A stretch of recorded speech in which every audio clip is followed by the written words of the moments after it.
our principal sir, Professor Amit Chakraborty.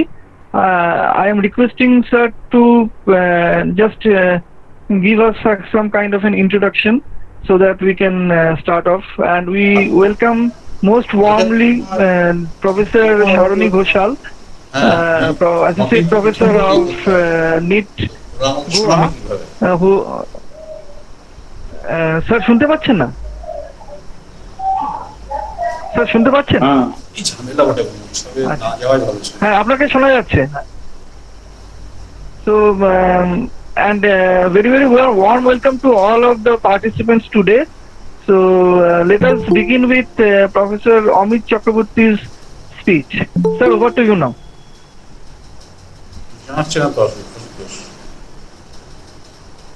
আপনাকে শোনা যাচ্ছে আশুতোষ? হ্যাঁ স্যার বলুন। হ্যাঁ স্যারকে একটু বলে দাও। স্যার হ্যালো স্যার, স্যার শুনতে পাচ্ছেন? শুনতে হবে। হ্যালো, আমি স্যারকে কল করছি। আমি শুনতে পাচ্ছেন স্যার? স্যার শুনতে পাচ্ছেন না, মনে হচ্ছে কিছু একটা প্রবলেম হচ্ছে। স্যার শুনতে পাচ্ছেন এখন? স্যার মিউট করে দিয়েছেন, ওটাকে অন করো। অন করো। না, আনমিউট তো স্যার নিজে করতে পারেন না। না অন করলে অসুবিধা না, স্যারকে ফোন করো। আনমিউট করতে বলো, তাহলে বিদ্যুৎ বলো। আমি বলছি।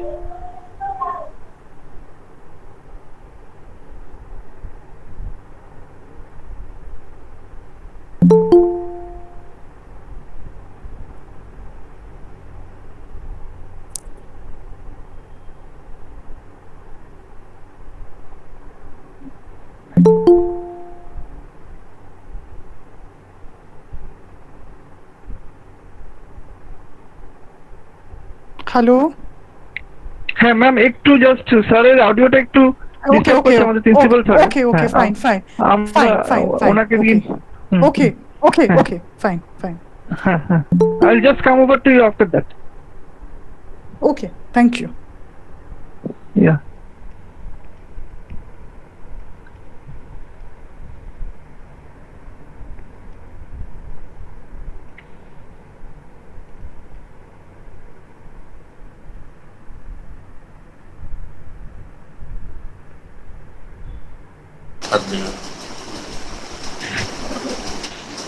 স্যার শোনা যাচ্ছে? শোনা যাচ্ছে? হ্যাঁ শোনা যাচ্ছে স্যার, ক্লিয়ার। বলুন স্যার। ঠিক আছে। I'm really happy to know that the Department of English is going to organize a webinar on the topic Romancing with the Winds and Relics, 3 poems by Hemant, Shelley and Keats. In today's situation, it is very difficult to organize seminar. So that's why this webinar. So I thank Dev Bormon, head of this department, and all who has joined this course.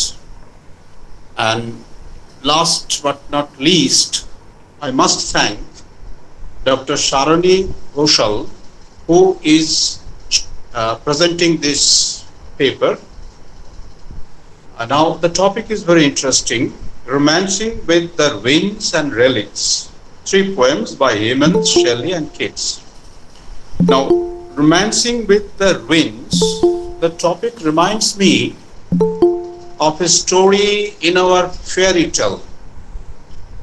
Some friends were walking by the riverside or in some ground, and suddenly they excuse me? Yeah, শোনা যাচ্ছে, বলুন। Suddenly they found some bones, some skeleton, and then they gathered the bones, and miraculously, with the chanting of the mantras, with the magic, the bones became a fairy lady, fairy maiden. Similarly, I think these skeletons of Shelley, Keats, and Hemans will, Dr. Sharoni will revive them into life again. And another point, some might think that why romantic poets? Nowadays, it's a fashion to talk with modern or postmodern or post-colonial. But I personally think that any literary movement, any movement in literature comes under two broad categories. Either it is classic or romantic. So, say imagism or surrealism, you may think these are in a form continuation of romanticism. So with these broad categories, I think all the movements can be described. So I don't want to waste more time. We are eager to listen to Dr. Ghoshal. Let's listen to her. Thank you all who joined this speech. Okay. Thank you. Thank you so much, sir. Sharoni ma'am, over to you now. You may start presenting your lecture.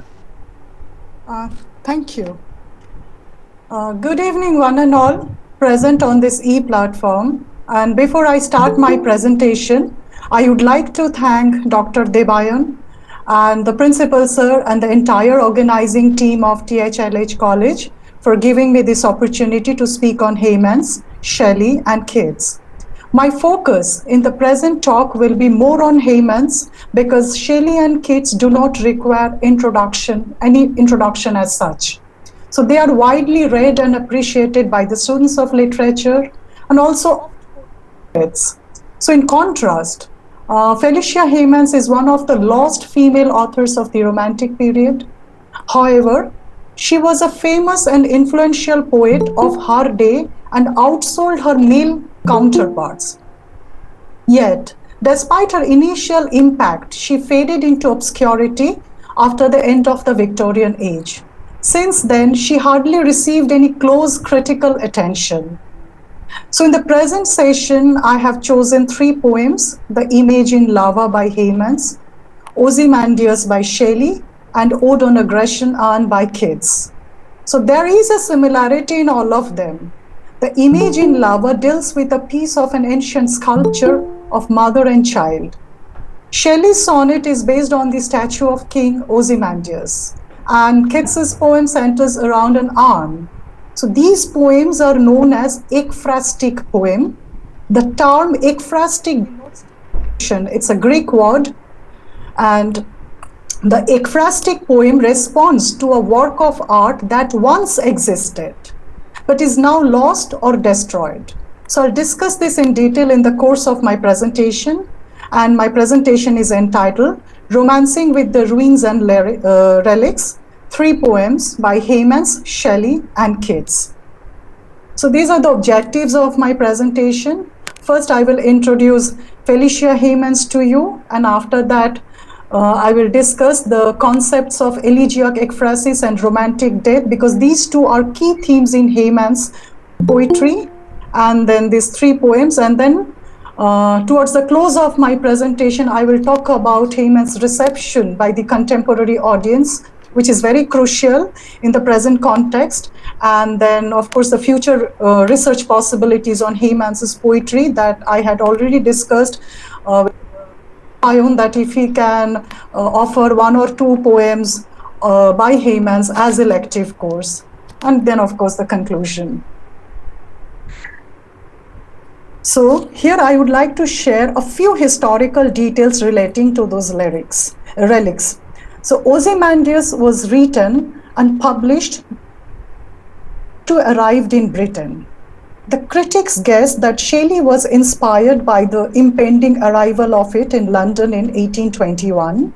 A colossal statue of Ramses II acquired for the British Museum in 1816, and the sonnet was composed in 1818. Keats was inspired to write the poem after reading two articles by his artist and writer friend Benjamin Haydon. Ode on a Grecian Urn was first published anonymously in Annals of the Fine Arts in 1819. Later, Keats went to the British Museum with Haydon to see the Elgin marbles, which was obtained by the British Museum in 1816. And then he wrote the sonnet entitled On Seeing the Elgin Marbles the Same Evening. That's also an example of ekphrastic poem which was published in 1870. Next is Heymans. Heymans was inspired by a statue of a mother with an infant clasped to the bosom, found at the excavation site of Herculaneum. Herculaneum was an ancient Italian town located in the modern-day Campania region, Italy. The city was destroyed and buried under volcanic ash in the eruption of Mount Vesuvius in 79 AD. The city was rediscovered by chance in 1709 during the digging of a well. In the first years after its rediscovery, the tunnels were the site by treasure hunters, and many artifacts were removed without authorization. Regular excavation began in 1738 and have continued ever since, although intermittently. Today, only part of the ancient site has been excavated, and attention and funds have shifted to the preservation of the already excavated parts of the city rather than focusing on uncovering more areas. Now I'll move on to introducing Heymans to you. Felicia Heymans was born in 1793. It was a crucial time in the history of Europe as the outbreak of the war between France and Britain in the same year had a lasting effect on the economy and socio-political scenes of Britain. Heymans' family was greatly affected because her father's business was completely destabilized, and as a result, he wound up his investment and retired to North Wales. Felicia was homeschooled by her mother. She was a voracious reader and read widely the continental European literature, which gave her a cosmopolitan and internationalist outlook, and that led her to support liberalism. Her first volume of poetry was published in 1808 under the title Poems, which includes a number of patriotic and political poems. According to the socio-cultural conventions of the time, such topics would usually be considered within, quote, unfeminine. But Heymans justified herself by incorporating two more poems on her brothers entitled To Patriotism and To My Younger Brother on His Entering the Army. It was as if to show that her brothers were the source of patriotic zeal. Though her journey as a poet was not really easy, it was her vocation as well, as she had to look after her 5 children as a single mother without any inheritance of property. And once Ruskin Bond mentioned in an interview that poetry doesn't sell, and that is quite true even in the 21st century, that a poet needs to struggle hard. The dominating Lake poets were also initially skeptical about her. We know that Mary Wollstonecraft's A Vindication of the Rights of Woman was published a year before her birth in 1792. But the reality was yet to change. According to Susan Wolfson, the 19th century editors and reviewers tried to oversimplify her poetics. So one may consider it a case of patriarchal politics. Even Shelley, the publication of her poem entitled England and Spain, wrote a letter to Heymans requesting her to stay away from politics and she should cultivate a belief in God. The determined Heymans did not relinquish those unfeminine subjects. Instead, she made them look feminine. So it was a strategic part. It was a strategic stance on her part and I will discuss that later. Now, not only Shelley, Byron was also quite annoyed with her after the publication of Modern Grace and made some derogatory comments on her to a contemporary publisher called John Murray. The reason was related to an ongoing political debate about the removal of Parthenon marbles by Lord Elgin. Elgin's effort to salvage the sculptures drew strong objection and reaction. Byron called him plunderer, portrayed him as a pillager in Childe Harold. But Heymans and others endorsed Elgin's initiative and defended the removal of Parthenon marbles. The supporters of Lord Elgin thought that the sculptures were endangered and they required preservation. The political differences might have enraged Byron and Shelley. Even after that, they cannot make such disparaging patriarchal remarks that she should knit blue stockings instead of wearing them. And if you see the comment that in the context of modern Greece, what he says, that modern Greece good for nothing, written by someone who has never been there. So he made this comment on 4th September 1817. But here I would like to share another anecdote that Keats, John Keats, did not have any first-hand knowledge of Greece, first-hand experience of Greece. He did not visit Greece as well. His introduction to classical culture derived from his reading of George Chapman's translation of Homer and Lampier's classical dictionary, but the lake poets were silent about him. Now, according to Deborah Kennedy, Heymans met Wordsworth. Wordsworth was also not quite exceptional. According to Deborah Kennedy, Heymans met Wordsworth when she was 36 and Wordsworth was 60 during a 2-week stay at Rydal Mount in June 1830. After that, Wordsworth spoke in the public, within quote, "A poetess is not a poet." According to Deborah Kennedy, Wordsworth had a long-standing interest in women writers, but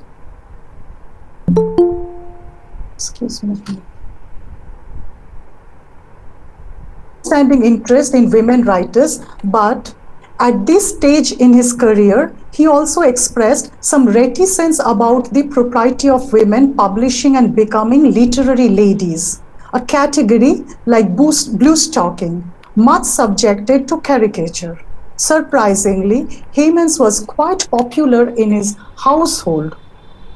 Deborah Kennedy further informs that Wordsworth's conflicting attitudes towards women writers are evident in the advice that he gave to Eliza Hamilton, the sister of his young friend William Rowan Hamilton, in a letter written on January 10, 1833.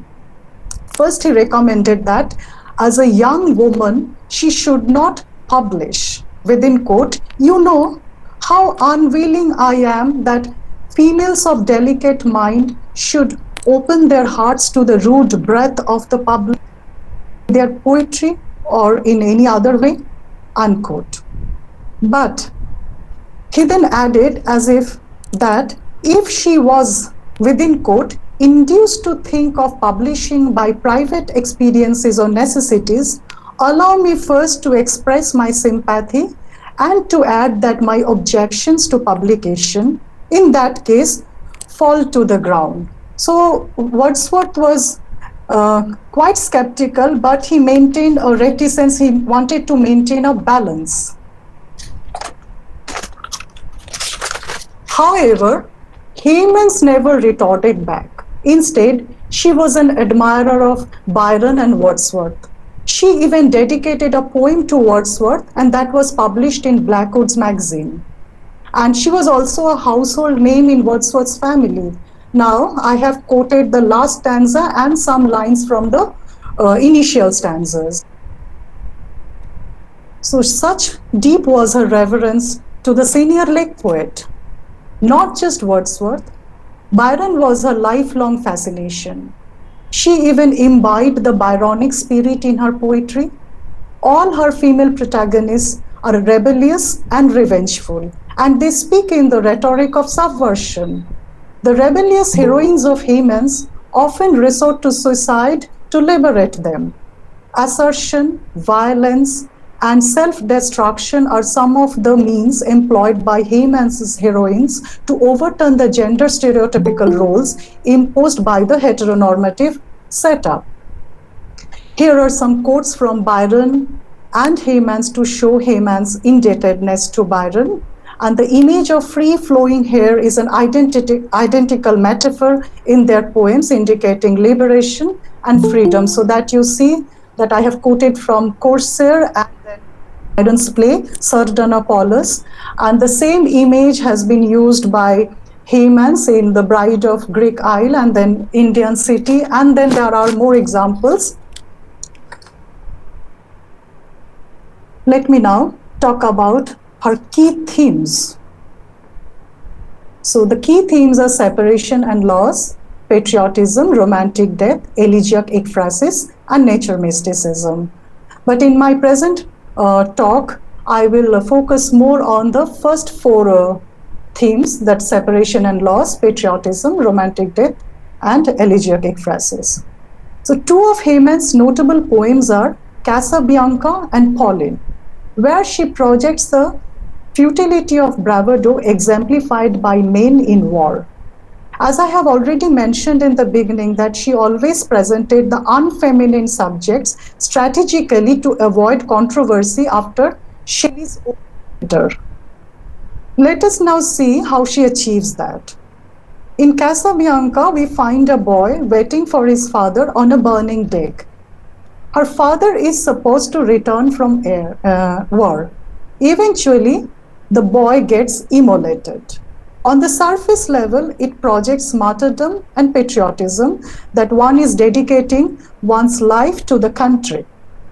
But Hemans ironically says that what lies at the end of the war is nothingness. So where is the glory of patriarchy? Men are supposed to take part in the war and also to safeguard the domestic bliss. But in most of Hemans' poems, we see that men take part in the war and then they die. And the women are left alone as widow.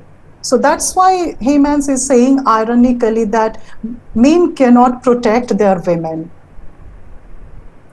In Pauline also, we find a child catches fire and then she dies. Being helpless, her mother Pauline also embraces death.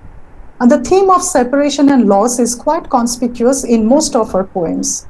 It is to be noted here that there is hardly any male figure in her poetry. It may be considered as the result of her tragic personal life that she was abandoned by her husband. And it is really never easy for a woman to be all alone without any psychological or environmental support. However, her sons were very sensitive to her. And here I would like to share an anecdote that on one occasion, her son, Arthur, eager to hear about a poetry prize from the Royal Society of Literature, which indeed she did win. And Arthur exclaimed within quote, "Mama is a better poet than Lord Byron." Now next is the theme of romantic death, which is also quite crucial in the context of her poetry. Romantic death is seen as a trans-historical fact of human existence. The concept was developed in the 1970s, which included cataclysms such as storm, flood, volcanic eruption, pandemics, and the fall of empires. These upheavals resulted in mass death, widespread anxiety, and prolonged global crisis, which in turn conferred meaning on the individual life. And Hemans was the primary British poet of romantic death, a theme that exerted a powerful impact in the aftermath of the French Revolution and Napoleonic Wars. The concepts of romantic death and elegiac ekphrasis are interdependent. Let me now explain the ekphrastic poetry. Ekphrastic or ekphrasis is a Greek word meaning description. It is usually based on a work of art like a painting or a sculpture or an antique object. In an ekphrastic poem, the poet often describes a work of art and then he or she extends the thoughts on the work's underlying story or significance. As you see, the last portion is marked with red, that though the imaginative act of narrating and reflecting on the action of a painting or sculpture, the poet may amplify and expand its meaning. And that's what Keats, Hemans, and Shelley have done in these three poems. They are expanding the meaning from those ruins, from those relics. Let me now focus on the textual analysis of the image in Lover. So it was published in 1827 in the New Monthly Magazine and republished in 1828.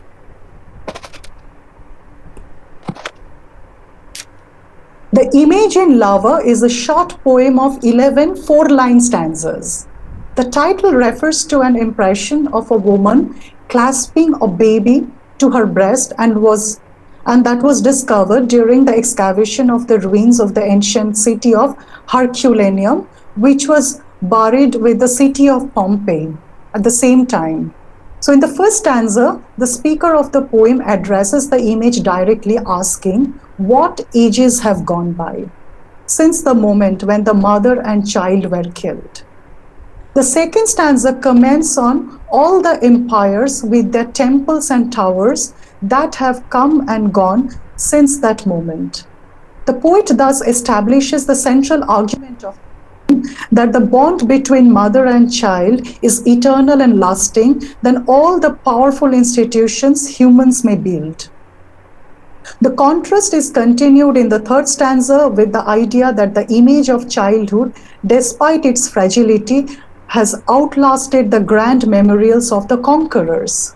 The next 5 stanzas address the infant directly, first asking if it was sleeping when the moment of death came, then setting off the idea that though the fiery death was a strange dark fate, it was better to end life at that moment of love than to leave with the pain of separation. The speaker suggests in the 8th stanza, it was also better for the mother to die clasping her remaining loved one than to continue to live and perhaps lose this last object. In the last 3 stanzas, she returns to the theme established in the 2nd stanza, the contrast between the love of mother and child and all the power of cities of renown that have not lasted due to volcanic eruption. The speaker says in stanza 9 that she would bypass all the relics and ruins of all the impressive buildings left from the pomps of old to look at the image of the mother and child, which is cast in affection's mold. In the 10th stanza, Hemans says that human love outlives the cities of renown. All the mighty structure of the past turn into ruins, but human love remains. Though the mother and child have perished, the imprint left by their love has outlasted all the monuments of power and given these ashes holiness. Similar argument is evident in Shelley's Ozymandias, one of Shelley's most famous works. Ozymandias describes the ruins of an ancient king's statue in a desert. All that remains of the statue are 2 vast stone legs standing upright and a head half buried in sand, along with a boastful inscription describing the ruler as the King of Kings, whose mighty achievements invoke awe and despair in all who behold them. The inscription stands in ironic contrast to the reality of the statue, underscoring the ultimate transience of power. The fact is that King of Kings lies decaying in a distant desert, suggests that no amount of power can withstand the merciless and unceasing passage of time. Nothing beside remains. The poem's of the destruction of Ozymandias and his tyranny isn't entirely fictional. Ozymandias is the Greek name for the Egyptian pharaoh Ramses, who dramatically expanded Egypt's empire and who had several statues of himself built throughout Egypt. In fact, the ancient Greek historian Diodorus Siculus reported the following inscription on the base of one of Ozymandias' statues, quote, "King of kings am I, Ozymandias. If anyone would know how great I am and where I lie, let him surpass one of my works," unquote. By alluding to an actual ancient empire and an actual king, Shelley reminds the readers that history is full of the rises and falls of empires. No power is permanent, regardless of how omnipotent a ruler believes himself to be. Even kings may one day be a forgotten relic of an antique land. The same is evident even in Khushwant Singh's novel entitled The Delhi, where he describes the ruins of Old Delhi, and one can feel a strong sense of void and emptiness in and around those ruins of Mughal empire. Keats's treatment is slightly different from them. He bestows his emotion on an urn instead of any statue. Keats is preoccupied with its depiction of pictures frozen in time. He describes it the still, unravished bride of quietness, the foster child of silence and slow time. He also describes the urn as a historian that can tell a story. He wonders about the figures inscribed on it. He looks at a picture that seems to depict a group of men, of women, and wonders what their story could be. What mad pursuit, what struggle to escape, what pipes and timbrels, what wild ecstasy. In the second stanza, the poet looks at another picture on the urn, this time of a young man playing a pipe, lying with his lover beneath a glade of trees. According to the poet, the piper's unheard melodies are sweeter than mortal melodies because they are unaffected by time.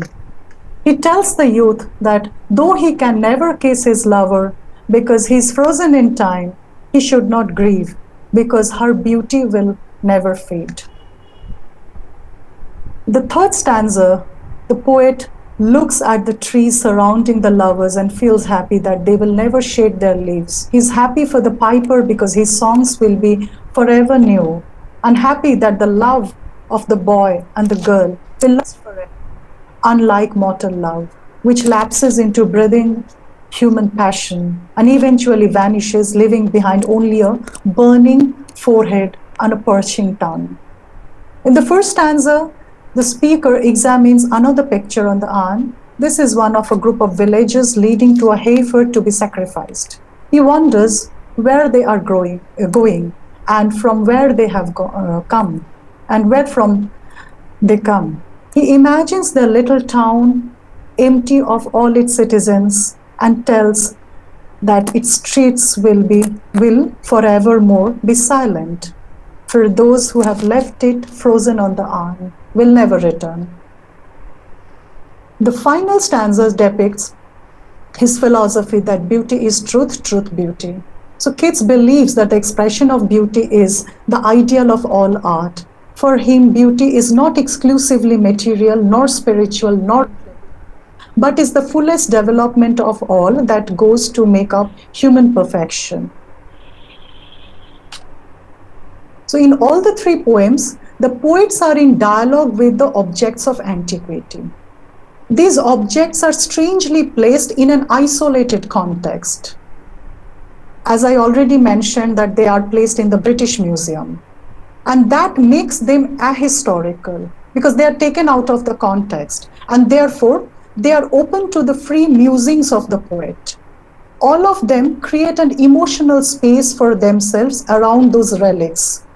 I mean, a kind of heterotopic illusion, which is both retrospective as well as introspective, and thereby creating a general universal condition like onslaughts of time, permanence of art and motherhood. If you see, these poems start with a note of void or sadness or conflict, which finally reconciled through universal issues. Like, for example, in Shelley concludes by saying that nothing can escape the onslaughts of time. Keats says that art is permanent and art can freeze the beauty of a moment or a relation. And Heyman says that natural catastrophes can perish a civilization, but art is capable of preserving the motherhood and the bond between a child and a mother. So art can arrest time. Brian P. Elliott, in his essay entitled Nothing Beside Remains, quotes Grant F. Scott, who says that Keats and Shelley maintain a critical distance while examining a work of art, whereas Heyman endorses her interestedness. Now, I find it difficult to accept Scott's observation because all of them are introspecting on the objects of antiquity. And the process of introspection adds a subjective dimension that culminates into an that nothing is permanent. So to be precise, we can say that they are objectivizing their subjective responses towards those relics. This may relate to negative capability as well. One may also equate it as an act of mourning as well because of its affective state. In the end, I would like to say that the ruins and relics do signify past greatness on some level, but that greatness is recoverable through an emotional investment of the speakers on the object so that the remnants become an object of ekphrasis. The charm or the attractiveness lies in the reconstitution and reconstruction of Hellenistic epigram. And now I will talk about the research possibilities on Heyman. That's my concluding slide. And I'm also yet to explore about her. So the first point is that Heyman and Wordsworth, this is a virgin field. Anyone can take up them as nature mystics because Heyman's was influenced by Wordsworth, and her nature poems are, her approach to nature is Wordsworthian. Then the second is Heyman's and Byron. So we find the metaphor of rebellion in their poems, and all Heyman's heroines are extremely rebellious, they are subversive, they participate in war, and we can say that Heyman's is creating an image of Byronic female. Then the third point is that Heyman's is a feminist. So in that case, we can contextualize Heyman's with Letitia Landon, then Anne Taylor, Jane Taylor, then Sarah Coleridge, and also again I remembered another anecdote. Wordsworth wanted to stop Sarah Coleridge as well. Wordsworth was in the habit of speaking negative to the contemporary publishers. Maybe he was very insecure. And another thing is that we have to remember that Wordsworth himself was influenced by Charlotte Smith and Helen Maria Williams. They played a crucial role during the formative years of Wordsworth. And then there are two notable critics on Heyman's, Nanora Sweet and Susan Wolfson. And Heyman has written 38 ekphrastic poems, and this is an untouched field. So Debayan, you can think of offering one or two poems in the syllabus as elective.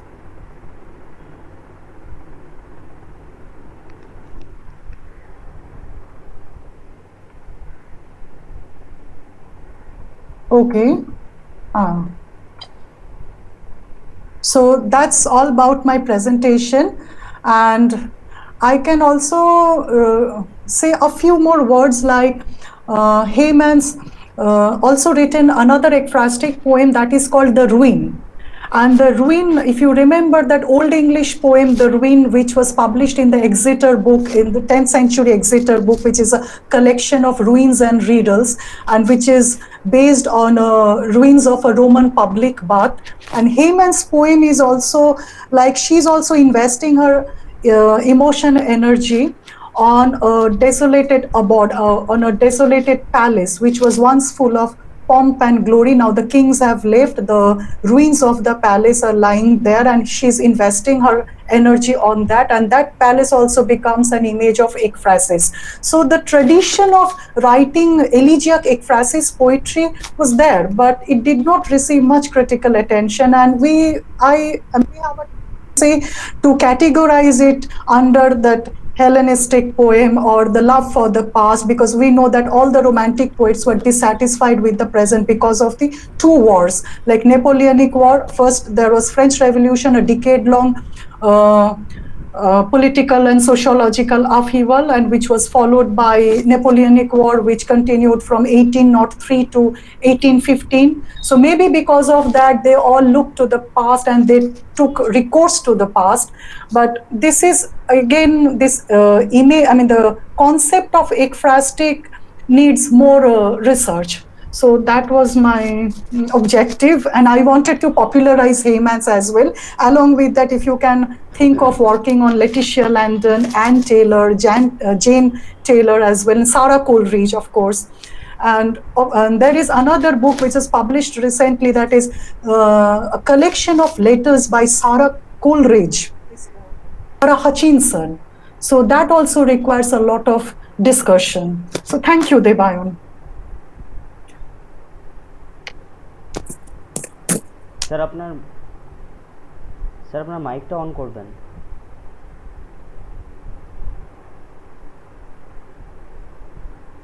Can you listen to me now? Yes, yeah. Yes, sir. Yeah. Thank you so much, ma'am, for this engaging talk on the romantic poets, especially giving us such thought-provoking ideas about Hemans. We have seen that we bask in the glory of the male romantic poets all the time, but that keeps female romantic poets like Hemans in the obscurity.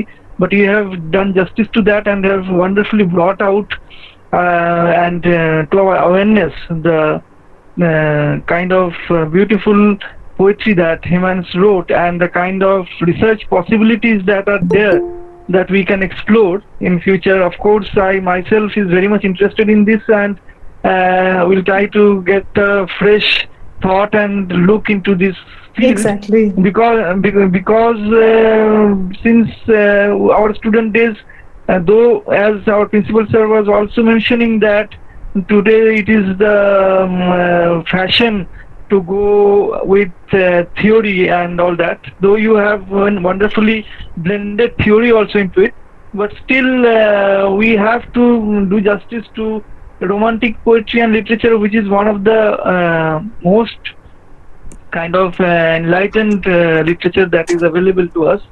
And thank you so much, ma'am. Thank you so much for your enlightening lecture.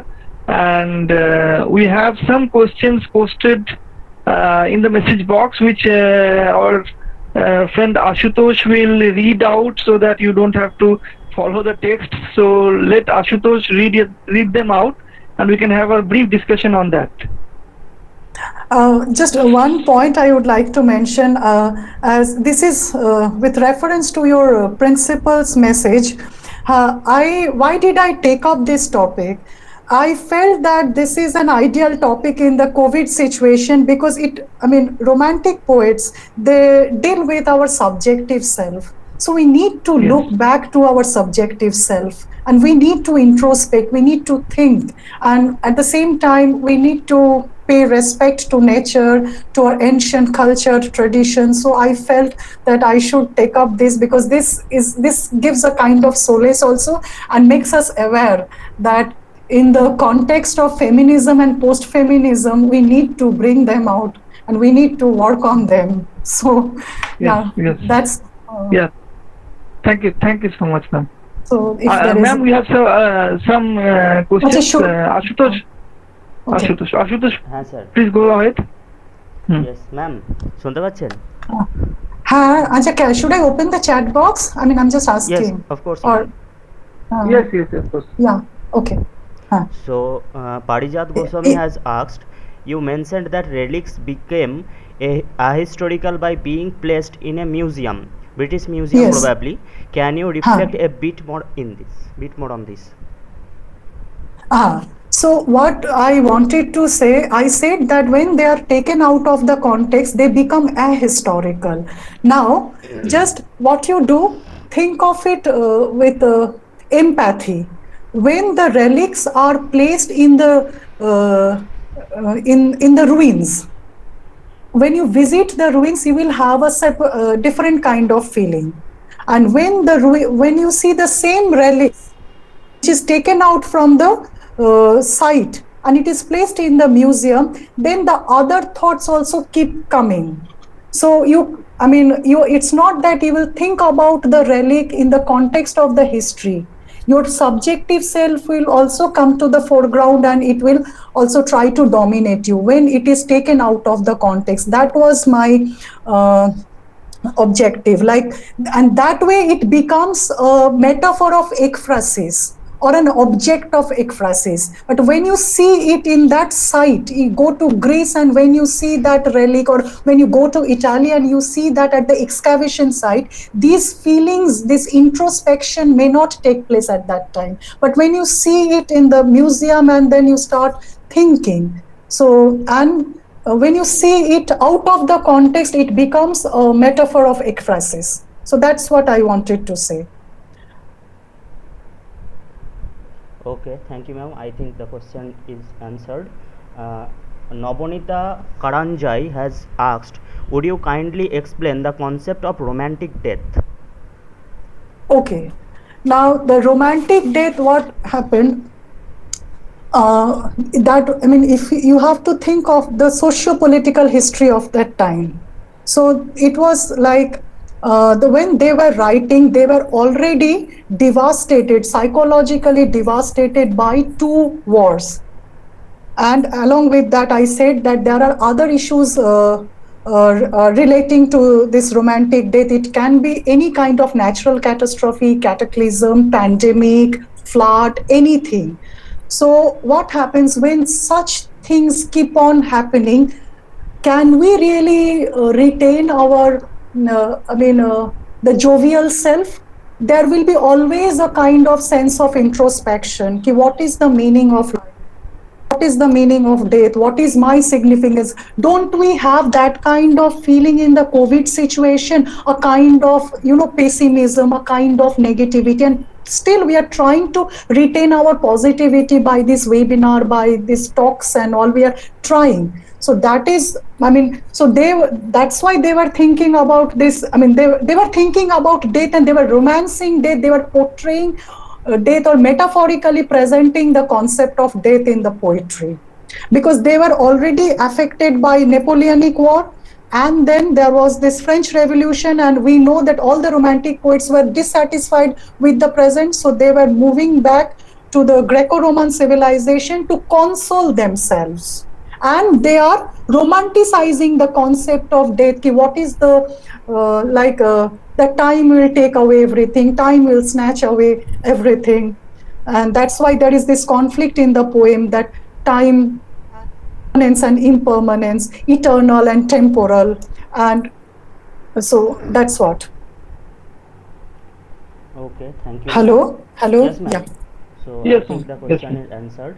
So Ananya Misra BHU has asked, ma'am, can you please explain the loss of self in Keats' poetry?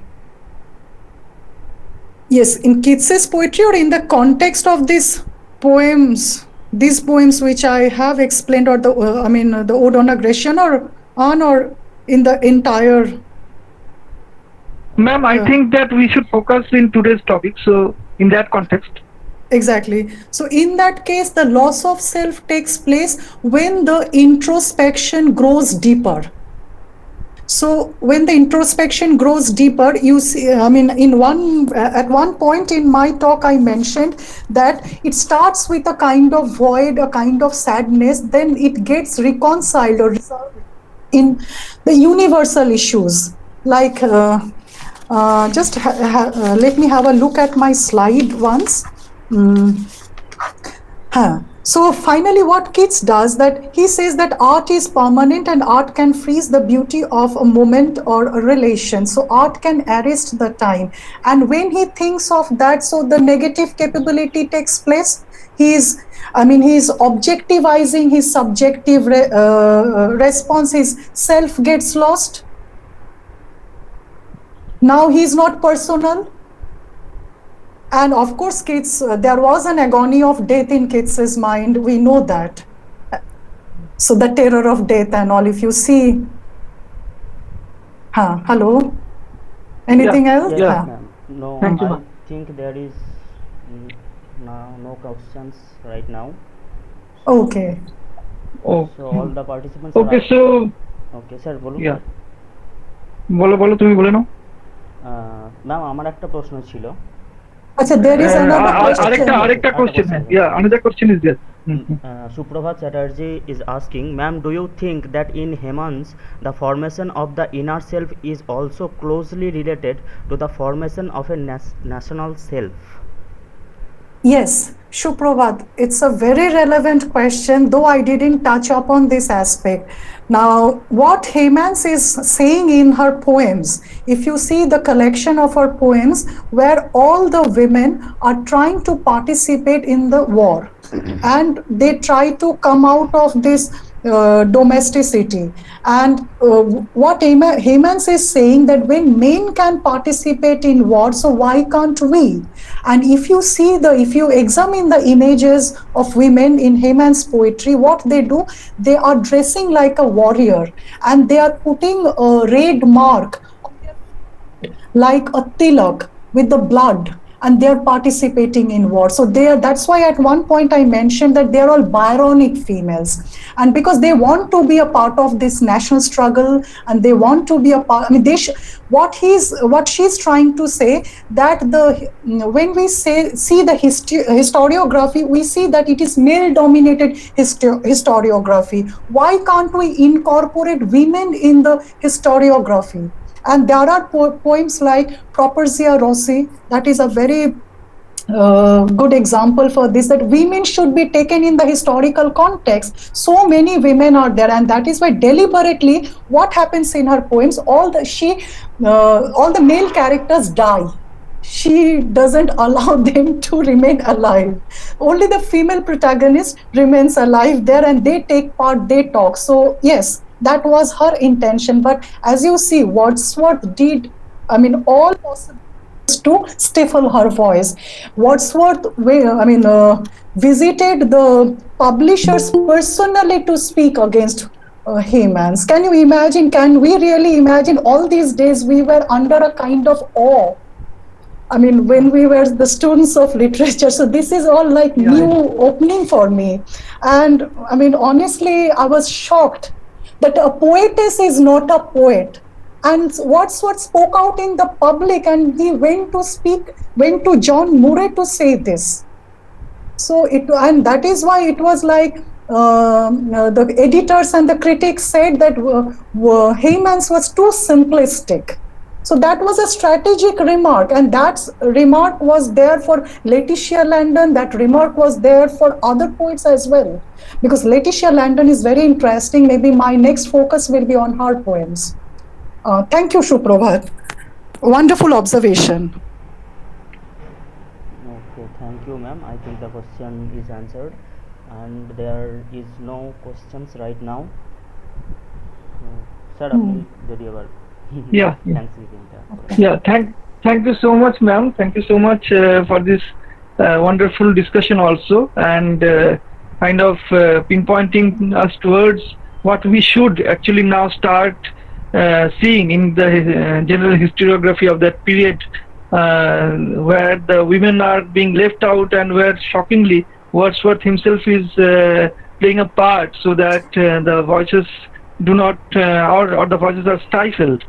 So I actually, in order to start off early, I kept the kind of introduction or bio note at that moment, for that moment. And so just briefly, I want to add it as a postscript about Professor Sharoni Ghoshal,